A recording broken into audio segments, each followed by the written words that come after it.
Remember when America fell in love with a family of monsters living in a crooked suburban mansion?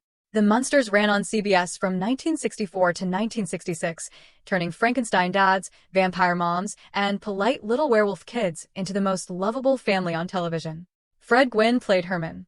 Yvonne De Carlo played Lily. Al Lewis was Grandpa. Butch Patrick was Eddie.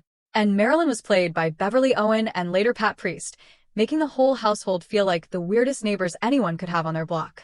But behind the laugh track and the cobweb-covered chandeliers was a full-blown circus. Rival networks, scrapped pilots, illegal car parts, and a leading man who nearly passed out in every scene. Today we are counting down 15 weird facts about the Munsters that you probably never knew. Stick around for number 1 because it explains why this short-lived sitcom never really went away. Before we start, hit that like button and subscribe so you don't miss a single trip back to one of America's kookiest families. Alright, let's head to Mockingbird Lane.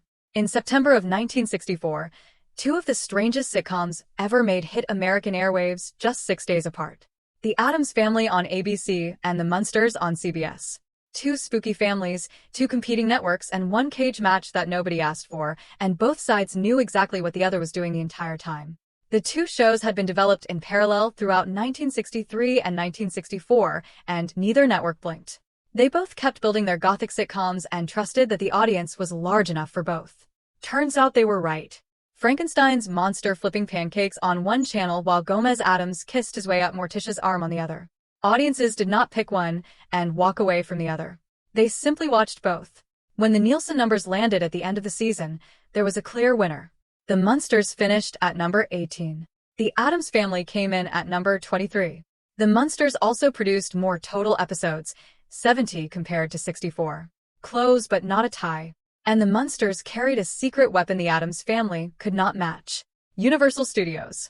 That relationship meant legal access to the classic monster designs, the actual faces of Frankenstein, Dracula, and the Wolfman that Universal had owned for decades. Audiences in 1964 did not need an introduction. They had been watching those faces in movie theaters since childhood. America that year did not just choose monsters. It chose the monsters it already knew. Before 1313, Mockingbird Lane became television's most famous black and white address. Universal shot a full-color test pilot called My Fair Munster. If you have ever tracked it down and watched it, the experience is genuinely strange, like looking at a familiar place before any of the things that make it familiar existed. The house reads as less gothic and nowhere near the condemned structure audiences eventually loved. Lily had not yet been created. Herman's wife in this version was a character named Phoebe, played by Joan Marshall, sharper and more abrasive than the warm and patient Lily the show would ultimately build itself around. Eddie was unrecognizable too, leaning hard into wild wolf boy territory rather than the lovable sitcom child he would become. When CBS watched the footage, they did not scrap it entirely. They sent the team back with clear notes. Phoebe was cut because the network felt she looked too much like Morticia Addams on the competing show. Eddie was recast from scratch. The tone was overhauled completely, and the production made its defining pivot to black and white. The official explanation offered to the press was artistic, a deliberate nod to the Universal horror classics of the 1930s and 1940s with their moody shadows and expressionist lighting. It read well in a press release. Behind the scenes, the real reason was simpler. Color production in 1964 cost significantly more per episode, and Universal was not prepared to absorb that expense. The part nobody planned for was that the budget-driven decision turned out to be exactly what made the show work. Gwynne's detailed makeup translated better, without color complicating the image. The lighting felt genuinely atmospheric. The whole production looked like it belonged to classic monster cinema rather than a group of actors sweating through foam rubber under studio lights. Herman Munster's skin had that perfect on-screen corpse gray quality, unsettling enough to read as undead, without crossing into anything genuinely disturbing. Here is what that gray actually was. Under the studio lights and in real air, Fred Gwynne was painted a bright, vivid, fluorescent violet. Not a subtle lavender. A full, unapologetic purple that would stop you cold if you encountered it without warning. This was not a mistake. It was one of the oldest and most counterintuitive tricks in the Hollywood makeup tradition, something practitioners had been doing since actors first stood in front of cameras. Black and white film stock translated certain colors in ways that defied simple expectation. Boris Karloff's Frankenstein in 1931 had been coated in greenish-gray grease paint for exactly the same reason, and on screen it registered as deathly pale and properly monstrous. The Munsters team chose violet because it interacted with the studio lighting in a way that translated through black and white photography into a convincing, naturalistic corpse gray. The trade-off was that between takes, standing on set in plain air, Fred Gwynne looked nothing like a monster. He looked like a 7-foot-tall grape popsicle wearing a business suit. And every single working day, he sat through a 3-hour makeup application to achieve a color that no person watching at home would ever actually see. Fred Gwynne and Al Lewis did not go through the standard audition process to land their roles. They were brought in together as a matched pair by people who had already spent 2 years watching them work. Before the Munsters, both men had been playing police officers in the same fictional Bronx precinct on an NBC sitcom called Car 54, Where Are You? Gwynne played Officer Francis Muldoon, a tall deadpan straight man built for slow burns. Lewis played Officer Leo Schnauzer, the perpetually henpecked and explosively reactive cop who could travel from completely calm to absolutely volcanic in about 2 seconds flat. The show ran only 2 seasons, but every time those two men shared a scene together, the chemistry was impossible to ignore. When Universal began assembling the Munsters in early 1964, Gwynne and Lewis were the first names placed, and they were cast as a pair rather than as separate individuals who happened to fit adjacent roles. The producers had watched them work the same room for 2 years and decided there was no point auditioning anyone else for Herman and Grandpa. Everybody else came after. Phoebe was cast and then recast. Eddie went through the same process. Marilyn changed entirely mid-season. The whole show kept restructuring around the two men at its center who had already proven beyond argument that they could hold a production together. Remember Marilyn, the so-called normal one the Munster family considered the odd outlier? Even Marilyn had a hidden story. There were 2 of her. The original was Beverly Owen, a woman from Iowa who had built her career in New York and had no desire to relocate to Hollywood or spend her working days on a set full of vampires and werewolves. She had been placed under a studio contract, moved across the country, and dropped into a production that was not what she had imagined for herself. Making it worse, she was engaged to a man back in New York, a young producer named John Stone who would later become one of the founding creative figures behind Sesame Street. By general account, Owen was genuinely miserable throughout her time on the show and reportedly broke down in tears between takes on multiple occasions. Gwynne and Lewis both noticed and took the situation directly to the studio, petitioning for her release. Some versions of events suggest the full cast made clear they were prepared to leave if Universal refused. After 13 episodes, Owen was released from her contract. She went home, married John Stone that same summer, and left acting behind entirely. Pat Priest arrived shortly after with the same blonde hair, the same open face, and the same fundamental warmth the character required.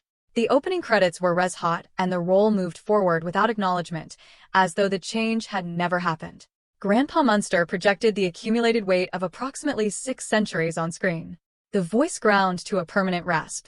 The shuffling walk of someone who had been moving through the world since before most modern nations existed. The dusty lab coat of a scientist whose greatest work predated electricity by a comfortable margin. Off camera, Al Lewis was in his early 40s. For years and then decades, he told interviewers he had been born in 1910, a date that would have made him a generationally credible father figure to Lily and a plausible ancient of the family. The math was convenient. It was also almost certainly invented. Multiple independent records point clearly toward 1923 as his actual birth year, including Social Security documentation, the 1940 United States Census, and statements from his own son. Which means the man playing the oldest and most wizened member of the family was 7 months younger than Yvonne DiCarlo, the woman playing his daughter. DiCarlo was born in September 1922. Lewis arrived in April 1923. Fred Gwynne, the enormous lumbering patriarch, was born in 1926, making Herman the actual youngest of the 3 adult leads by a margin the show's premise would find deeply inconvenient. Lewis made it work through total commitment at every level. Prosthetic makeup calibrated carefully for black and white studio lighting. A voice pushed to its lowest and roughest register and held there for 2 full seasons. And a cackle, a specific and utterly unhinged cackle, that he deployed with the enthusiasm of someone who had been waiting his entire career for a role that demanded it. Knowing the real numbers reframes the whole thing. Grandpa was not a genuinely ancient creature shuffling toward oblivion. He was a man in his early 40s going as completely over the top as anyone has ever gone inside a vampire costume. Most 1960s sitcoms kept a cheerful little cuckoo clock somewhere on the wall, something pleasant that chirped on the hour and minded its own business.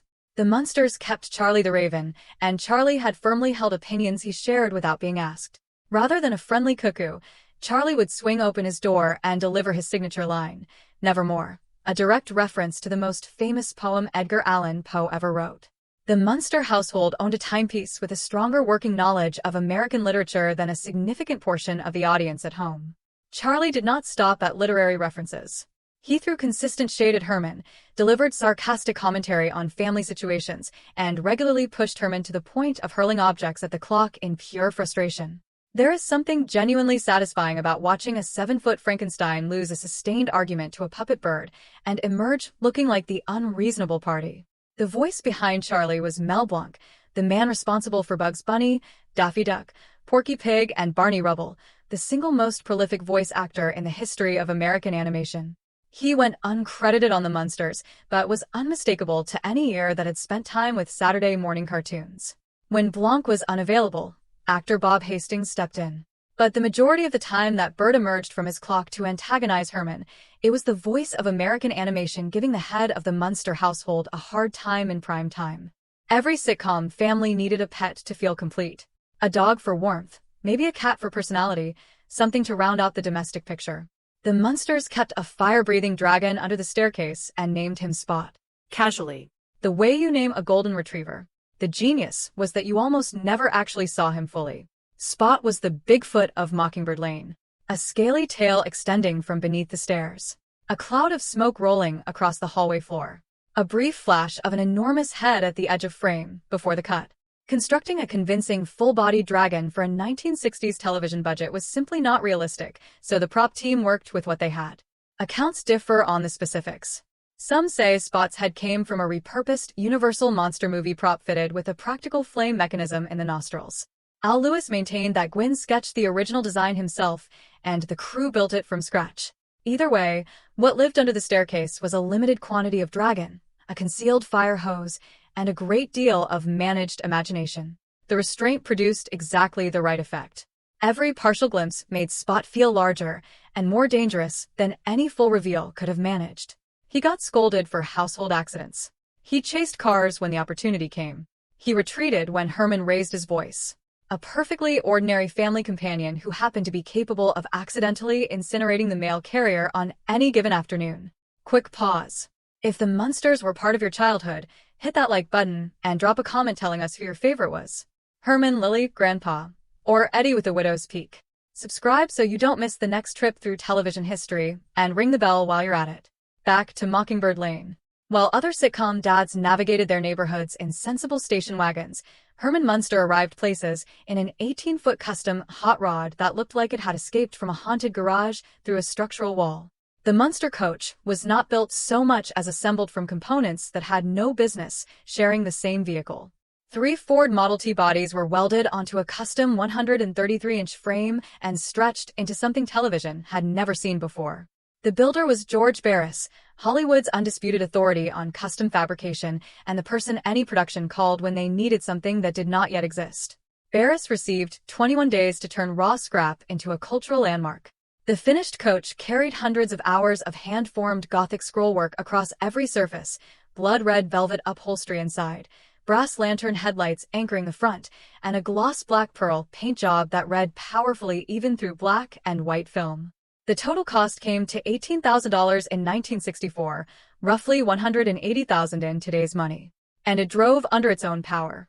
A real 289 Ford the Fifth 8 with 10 chrome carburetors lined across the top like piano keys sat under that Gothic bodywork. Not a prop being towed around a lot, but a functioning street vehicle. Every child watching from the living room floor received the same message at the same moment. Your father drove a Buick. Herman Munster drove a weaponized hearse. Herman had the family transportation covered. Grandpa operated in an entirely different category. A back alley coffin, a serious V8 engine, and a complete absence of regard for conventional logic. The Dragula did not begin as a fabricated prop in a workshop. It started as an actual fiberglass casket sourced directly from a funeral home in North Hollywood. The acquisition sounds simple until the legal problem arrives. According to the Barris team, California law at the time required a death certificate to accompany the legal sale of a coffin. The production had neither the certificate nor a straightforward way to obtain one. The solution was characteristically resourceful. Cash changed hands with the funeral director. The coffin was left outside the building after closing as though through oversight. Several hours later, well past midnight, the crew arrived, loaded it into a truck, and drove away into Los Angeles like they were robbing a crypt for sport. Somewhere between network sitcom and late-night heist, a legend came into being. The Dragula mounted a marble tombstone on the front engraved with "Born 1367. Died."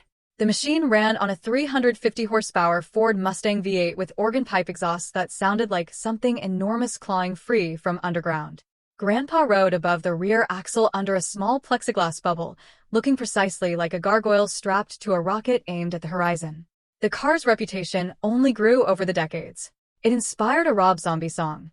A verified, authentic version eventually sold at auction for 6 figures. Not a bad return on a coffin acquired through paperwork of genuinely questionable legality. The Munster mansion looked from its first appearance like a structure purpose-built for monsters. The tilting tower, the dead trees at every window, the Gothic architecture dropped impossibly into a normal American suburb like a refusal to participate in the surrounding neighborhood. None of it was purpose-built for the show. The house originally went up on the Universal backlot in 1946 as part of a largely forgotten romantic film called So Goes My Love. In the years after, it sat as a flexible period property, redressed and cycled through productions whenever a director needed an impressive house, without building one. The Universal crew called it simply the Maxim House, with no implied history and no atmospheric suggestion of anything unusual. The Munsters changed every visible detail. A crooked chimney, a widow's walk, a bat-shaped weather vane. Dead foliage and constructed decay buried the exterior until the design goal shifted from charming residence to something a reasonable building inspector would condemn on the first walkthrough. That building still stands on the Universal backlot today. You have almost certainly seen it without recognizing it. After the show ended, the Gothic additions were removed gradually as the property cycled through other productions. In 2005, desperate housewives arrived in the surrounding area, and the rebuild went further, with the second floor torn out and replaced with something cheerful and suburban. During that show's opening season, the crew deliberately kept the building out of frame because it remained recognizable enough as the Munster Mansion to undermine the world they were building. On screen, Herman Munster was a 7-foot lovable disaster who treated every doorframe as a potential structural challenge. Off-screen, Fred Gwynne was paying a physical price the finished footage never revealed. Gwynne stood 6 feet 5 inches tall without assistance. Herman needed to be larger, so the costume department built a complete body setup combining padding, full daily makeup, and 5-inch asphalt spreader boots that together added somewhere between 40 and 50 pounds to everything he carried. The boots were rigid enough to produce ongoing back pain that stayed with him throughout the entire run of the show. Every step Herman took was a man quietly negotiating with his own skeleton.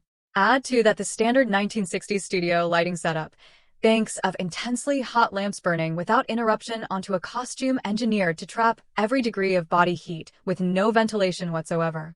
Gwynne reportedly lost as much as 10 pounds in a single month from perspiration alone. He maintained function on set by consuming lemonade in quantities that would concern most people. Between takes, the crew pushed a compressed air hose through his collar and forced cold air directly against his body until his temperature dropped enough to continue. Through every frame of every episode, none of this is visible. Herman is always smiling, always bumbling forward with complete good cheer, always looking like an enormous affectionate toddler having the time of his life. The weight, the heat, the pain, none of it surfaces. You see only the monster dad. The Munsters did not conclude on their own terms. The show was overwhelmed and cancelled because of a man in a cape.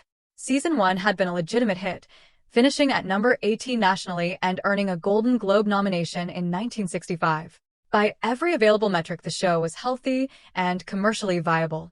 Then ABC launched Batman in January of 1966. Not the psychologically complex version later audiences would know, but the original, the loudly campy neon-saturated Pow-Bang Zap version starring Adam West in a cowl and Burt Ward in green boots, exploding across television screens twice every week in colors the sets of the era could barely contain. Batman did not simply compete with the Munsters. It structurally dismantled the show's audience. Batman aired 2-part stories weekly, with Wednesday delivering the setup and Thursday the resolution, along with the larger of the two audiences. The Munsters aired Thursdays at 7:30, directly against Batman's most-watched episode every single week. The ratings fell immediately and severely. The Munsters dropped from number 18 to number 61 in a single season. Batman was not operating alone as a source of pressure either. Every network was moving to color, and Universal declined to pay what upgrading the Munsters would have required. Caught between a collapsed audience and a format reading as outdated, CBS canceled the show. The Addams Family hit the same wall and was canceled 1 month before the Munsters met the same end. When Universal approached Yvonne De Carlo about starring in a weekly sitcom about a suburban monster family, virtually everyone connected to the production assumed she would decline. That included her future co-stars.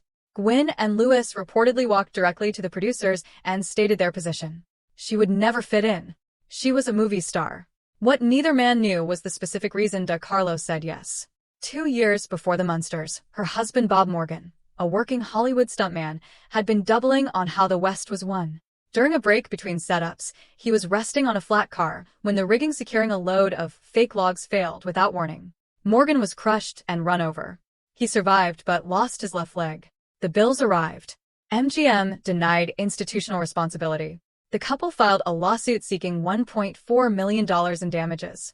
But lawsuits move slowly, and what De Carlo needed in 1964 was not a favorable judgment at some future date.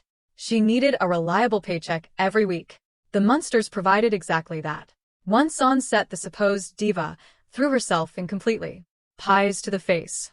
Pratfalls and heels. Full commitment to every dragon joke the writers produced. Lewis said openly years later that he and Gwyn had been completely wrong. The biggest star in the cast turned out to be the person who needed the work most and gave the most back in return. And number one, the television show that never really ended. Here is what separates the Munsters from almost every other short-run sitcom of its era. For most people watching this right now, the show never felt like a 1960s artifact. It did not feel like something recovered from a distant decade. It felt like something that had simply always been there, part of the permanent furniture of childhood, something you would flip past on a Saturday afternoon and immediately stop on because you already knew every episode and wanted to watch again anyway. That feeling was not accidental. It was the direct result of a cable network called Nick at Night. When Nick at Night launched on July 1st of 1985, it did something that had not been done in American cable television before. Instead of treating classic sitcom reruns as cheap filler for unwanted time slots, it built its entire identity around them. Self-aware promotional campaigns, tongue-in-cheek branding, a consistent presentation that communicated clearly that these old shows genuinely mattered. The Munsters became one of the most dependable fixtures in the lineup over the years that followed. Late-night marathon blocks, summer programming themes, rotating highlight weeks that brought the show back with regularity. The mathematics of what happened are worth sitting with. The Munsters produced exactly 70 episodes total. That is not a large library, but Nick at Night cycled through them with enough consistency and frequency that for an entire generation of children growing up through the 1980s, the show did not feel finite or limited. The same jokes returned every few months. The same scenes became personal landmarks. The same characters felt like ongoing presences rather than historical figures from a canceled show. A 2-season black and white sitcom canceled in 1966 became, through sustained and loving repetition, something that felt genuinely permanent to everyone who grew up watching it. And there you have it, 15 weird facts about the Munster. Some shows end completely when the credits roll. The Munsters never quite managed that. What began as a short-run CBS sitcom between 1964 and 1966 grew into something larger and more durable than its original run could have imagined. A show that kept finding new audiences every time television needed a little more warmth, a little more strangeness, and a little more of whatever only Mockingbird Lane has ever been able to provide. Which fact surprised you the most? Let us know in the comments and make sure you are subscribed so you do not miss any of our next nostalgic television drops. Until next time.